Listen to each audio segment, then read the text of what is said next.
Hello mga boss, ako nga pala si Marco. Mahilig ako sa motor kaya tara, samahan mo ako. Let's go! Ngayong araw ay naisipan nga natin paggawa ang motor natin from stock to super stock. Pupunta nga pala tayo ng Parañaque para doon ipagawa ang motor natin. 9 AM kasi ang usapan namin ni Bossing. At andito na nga tayo sa Beamworks Garage.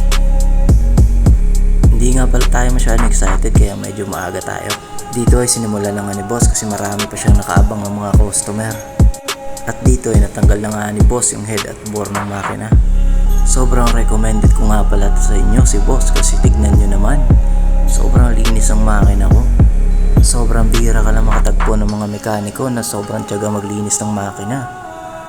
Isa nga pala sa mga gagawin ni bossing dito sa motor ay tatabasan yung bore.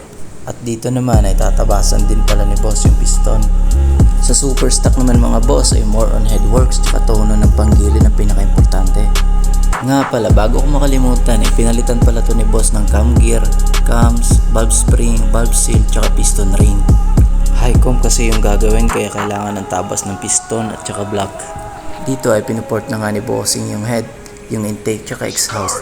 Sabi nga ni bossing hindi mo na kailangan ng magandang port, importante pulido yung gawa. At tignan nyo naman, sobrang linis mag-port ni bossing. Nasa diskarte daw talaga ng mekaniko, sabi nga ni bossing.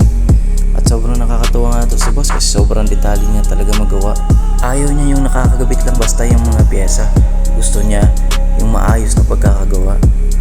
At dito sa part na to ay natuwa nga ako kasi akala ko sa mga kargadong motor lang pwede yung mga ganito.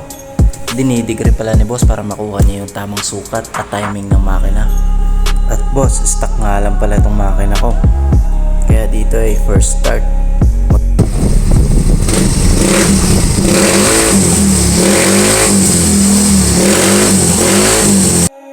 At dito ay dinadiagnose na ni boss. Dito ko nga nalaman yung mga dating error ng motor ko. At dito na part ay hindi pa nga natutono yung panggilid. Tsaka tignan yung pinagkaiba kapag natutono na ni boss. Dito ay nagtitimbang na nga ng bola si boss. Ito nga palang CVT tuning package na pala doon sa babayaran. Papalitan nga pala dito yung clutch spring tsaka center spring ko. Tsaka yung flyball. Dito napapansin ko na sobrang aggressive niya na. Konti sa dati, lalo na yung power ng makina. Sobrang laki talaga ng pinagbago. Dito ay na-test drive ko din pala ito.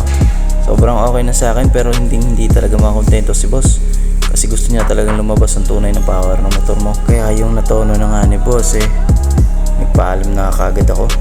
Kaya ikaw boss, kung trip mo rin yung super stock, pumunta ka na dito sa Beamworks Garage. Kung umabot ka man sa part na to, bossing salamat sa'yo. Kita-kits na lang sa daan. Ride safe.